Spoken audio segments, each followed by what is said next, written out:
My name is Gary Cockerham. My rank was AX3. So from there, did boot camp, and towards the middle of the summer there, we went to Millington, Tennessee for avionics training in A school, BE&E, and A5P, just the basic training on how to do my job and how to solder and stuff like that. And so then from there, I went to had some leave, and then I went to Norfolk, Virginia. I was like a day ahead of my squadron, and I'd always heard about the taxi cab drivers and how they would try to burn you on their fares and so forth. And I kind of had a feeling this guy was driving me around there in Norfolk. And finally he just stopped, and we were on the pier. I really didn't know it, because he was driving, he wasn't very communicative. And I was looking outside, and I could see these gray, I thought were just buildings, through the windows, the side. And so he just stopped, and I says, "Oh, you're supposed to take me to the USS America." And he goes, "Well, you're here, buddy." And I says, "Well, where's the ship?" He says, "Well, step out and look up." And I did, and there it was. You could just see the flight deck, you know. So I was kind of in awe, and made my way up there. And so I had turned in my orders, and they gave me instructions on where to go. I promptly forgot them and made the mistake of asking for directions. Ended up in a ship's company berthing, and asked the guys where, if they knew where I was supposed to go. And they said, "Oh yeah, you're here, you know." And they showed me a really nice berthing area. They had nice blue curtains, and the racks were already made.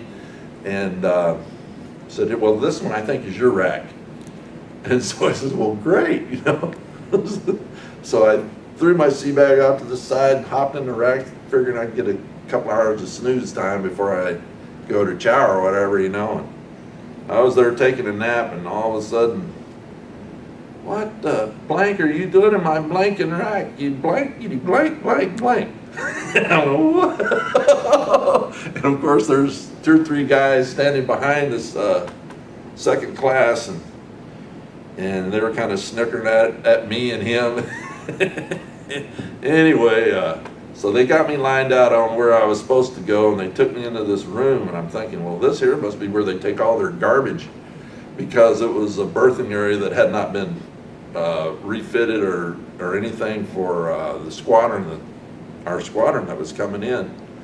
And so this is your berthing area. And I said, "Well, where am I supposed to go sleep?" And he said, "Well, there's a couple old mattresses over there, you know, make you one, make you a rack or something." And fortunately, I didn't have to do that. So I had someplace to berth that night. They got me all squared away.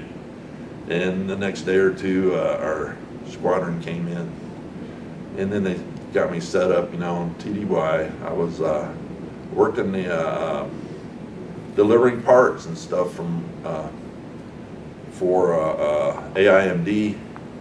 And I think the reason I was able to stay there, thinking back, was because I could type, and I was a pretty good typist. And so I was doing some of the orders and stuff in the second class or first class, whoever it was he was kind of getting some break time from me being able to type, and he was happy with that, because I was a pretty good typist, and I would deliver the parts. And so that went on, and from there I became a plane captain, and then an LSE in the Lion Shack for HS-15. What I did first was we'd learn how to do inspections on the helicopters and grease them, and do the minor maintenance of washing cleaning the windows and checking levels and stuff like that. And then we would be sure whenever they're taking off and landing that handle the chocks and the chains. And they also trained us how to be an LSE. That would be our next step. And everybody pretty much that was in that squadron had to go through the plane captain phase before they became a green shirt. And just mainly to familiarize the the personnel with the flight deck and how things ran. And it was a wonderful experience. Scary, harrowing. I spoke earlier about doing night operations, and I never would think that you would be walking around on a flight deck with turning aircraft in pitch dark, because you could not have any lights. There were some lights in some of the passageways along the catwalks and so forth to light your way, but they're all redded out and they're pointing downward. No light shining out, no light shining, illuminating anything on the flight deck, because for obvious reasons, strategic, didn't want to give away your position. So anyway, when we first got there, we kind of cheated. Our line shack was on the starboard bow of the ship, right there next to I think it was number 4 cat.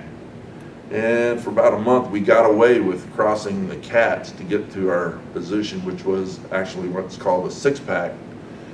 And we were in between the our aircraft, the helicopters, would take off from between the 6-pack. And then they had us stop doing that, because you're not supposed to cross a live catapult. Kind of frown on that.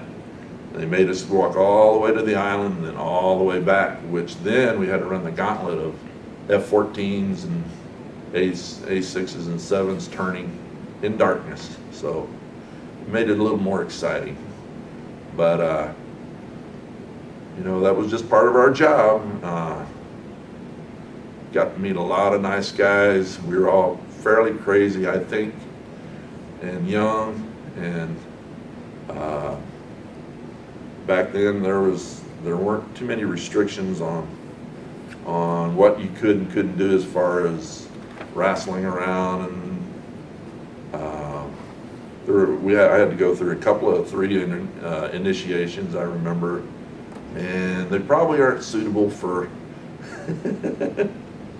but it was kind of rowdy.